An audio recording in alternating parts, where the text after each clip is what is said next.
Hello friends, welcome to our YouTube channel Thai bell series love in translation के episode 7 के part 3 में आपका स्वागत है। इस पार्ट के स्टार्टिंग में तय को दिखाया जाता है जो कि फुंजाई से उन नंबरों के बारे में पूछ रहा होता है। तो यहाँ पे फुंजाई कहता है कि ये जो नंबर है ये पी यांग की लैंग्वेज के कोड है। तो यहाँ पे फुंजाई यांग की कोडिंग लैंग्वेज का जो चार्ट होता है उसको लेकर आता है, उसमें उन नंबरों का मतलब चेक करता है। तो वहाँ पे उसका मतलब निकल के आता है कि इट्स मी, मैं तुमको बहुत ज़्यादा मिस कर रहा हूँ। बॉची कहती है कि क्या सिर्फ यही चीज़ है जो कि लाओबन भेज सकते थे, इसमें तो कुछ भी नहीं है। यहाँ पे फुंजाई बॉक्स को उलटता पलटता है और कहता है कि इसमें और भी बहुत कुछ हो सकता है। फिर वो एक चाकू मांगता है। यहाँ पे बॉजी फुंजाई को चाकू देती है। तभी यहाँ पर फौजी फुंजाई को रोकता है और कहता है कि मुझे ऐसा लगता है कि तुम्हें इस ऊपर वाले पार्ट को एविडेंस के रूप में रखना चाहिए, तुम बॉक्स को दूसरी तरफ से खोलो। तो यहाँ पे फुंजाई बॉक्स को पलट देता है और बॉक्स को पीछे की तरफ से खोलने लगता है। जब फुंजाई बॉक्स ओपन करता है तो उसमें कुछ चिटपुटियां होती हैं और टेप होता है। बॉक्स में से टेप देखकर सब लोग बहुत ज्यादा हैरान हो जाते हैं। फुंजाई पूरा बॉक्स उलट पलट के देख लेता है लेकिन उसको उसमें कुछ भी नहीं मिलता और यहाँ पर फुंजाई भी बहुत ज्यादा परेशान होता है कि ये सब क्या है। यहाँ पे तय कहता है कि हो सकता है कि पकड़े जाने के बाद पियांग ठीक से मैसेज, एकदम क्लियर वाला मैसेज ना भेज पा रहे हैं। फुंजाई कहता है कि हाँ, ये तो सच में बहुत ज्यादा अजीब है।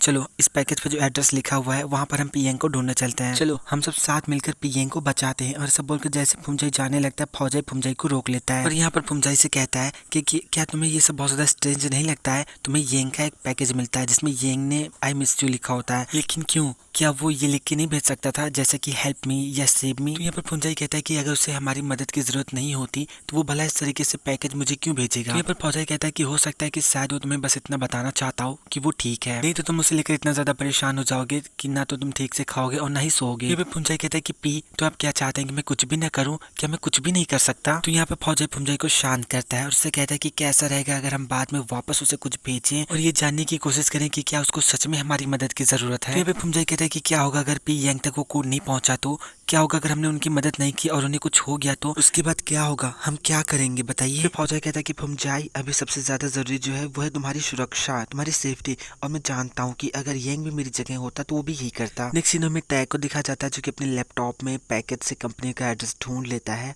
तो यहाँ पे फौजाई जो होता है वो फुंजाई से कहता है कि फुंजाई, क्या तुमने डिसाइड कर लिया है कि तुम्हें कौन सा कोड यांग के पास भेजना है? तो यहाँ पर फुंजाई फौजाई को दो कोड बताता है, 585353। इनका मतलब ये होता है कि क्या तुम ठीक हो और मैं तुमसे बहुत ज्यादा प्यार करता हूँ। तो यहाँ पर जो टैग होता है वो यही सारे कोड उस एड्रेस में डाल देता है, यानी कि ऐसा करता है कि ये जो कोड है वो पैकेज पे किसी न किसी तरीके से आ जाए। फिर यहाँ पे फौजाई फुंजाई से कहता है कि फुंजाई अब हमें बस येंग के मैसेज का इंतजार करना है। नेक्स्ट सीन में येंग और एक और वर्कर को काम करते हुए दिखाया जाता है। तभी वहाँ पे एक लड़का आता है और दूसरे वर्कर को कुछ डिटेल्स देता है। उससे कहता है कि जल्दी से जल्दी ये पैकेज पैक करो और इसको बाद में मेरे कस्टमर तक भेज देना, और हाँ, जितनी जल्दी हो सके इसकी डिलीवरी कर देना। तभी ये लड़का उस डिटेल में लिखे हुए कोड को पढ़ता है। वो कोड सुनते ही येंग बहुत ज्यादा शॉक हो जाता है और उससे कहता है कि ये क्या है, जरा मुझे दो, मैं जरा इसको ठीक से देखता हूँ। ये वर्कर येंग को चिल्लाने लगता है, उससे कहता है कि तुम्हारा इससे कोई भी लेना देना नहीं है, तुम अपने काम से काम रखो, और इसे बोलकर येंग को धक्का देकर वहां से चला जाता है। उन सारे कोड को सुनते ही येंग समझ जाता है कि ये फुंजाई ने भेजा हुआ है और फिर वो जाता है जहाँ पर सारा सामान डिलीवर होने के लिए रखा हुआ होता है। वहाँ पे वो पैकेजेस को उलट पलट के फुंजाई वाला पैकेज ढूंढ रहा होता है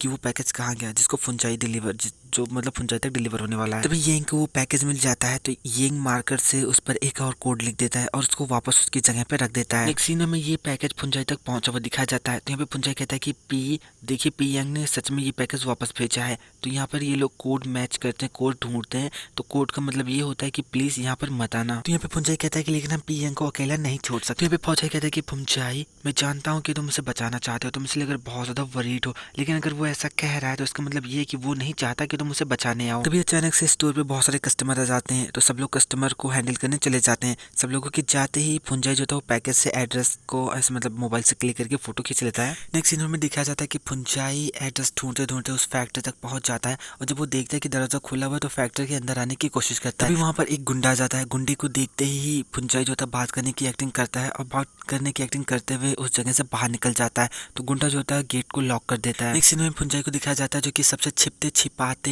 जो फैक्ट्री होती है उसकी बाउंड्री को कूद कर अंदर आने की कोशिश करता है। वो सबसे बचते बचाते बहुत मुश्किल से जो फैक्ट्री की बाउंड्री होती है उसको कूदता है, लेकिन जमीन पर कूदते उसका पैर मुड़ जाता है। उसके पैर में बहुत ज्यादा खतरनाक वाली चोट आ जाती है। यहाँ पर फुंजाई किसी तरीके से अपनी चीख रोकता है और लंगड़ाते हुए जाकर झाड़ियों के पीछे छिप जाता है। फिर में दिखाया जाता है कि फुंजाई किसी तरीके से बचते बचाते लंगड़ाते हुए फैक्ट्री के अंदर आ जाता है। तभी वो देखता है कि सामने से गुंडा टहलते हुए आ रहा है। तो फुंजाई खुद को छिपाते हुए येंग को ढूंढने लगता है। फुंजाई चुपके से अपना सर उठाकर ये जानने की कोशिश करता है कि क्या गुंडे अभी भी वहीं पर हैं, लेकिन तभी वे गुंडे फुंजाई को देख लेते हैं और वो घूर घूर के उस जगह को देख रहे होते हैं। फुंजाई बहुत ज्यादा घबरा जाता है और उन्हीं टेपों के बंडल के पीछे छिप जाता है। गुंडे उसकी तरफ धीरे धीरे बढ़ रहे होते हैं और फुंजाई बहुत ज्यादा घबरा रहा होता है, उसको बहुत ज्यादा पसीना आ रहा होता है। तभी पीछे से उसके शोल्डर पे एक हाथ आता है। फुंजाई बहुत ज्यादा जोर से चिल्लाता है। तभी येंग उसका मुंह बंद कर देता है और हमें दिखाया जाता है कि येंग वहां पर होता है। येंग को देखते ही फुंजाई बहुत ज्यादा खुश हो जाता है और वो तुरंत येंग को हक कर लेता है। सो फ्रेंड्स, अगर आपको वीडियो पसंद आया तो लाइक कीजिए, हमारे चैनल को सब्सक्राइब कीजिए, हमें कमेंट करके जरूर बताएं कि आपको वीडियो कैसा लगा। इसका नेक्स्ट एपिसोड मैं आज रात से पहले देने की पूरी कोशिश करूंगा। Please join my WhatsApp channel, link in description box.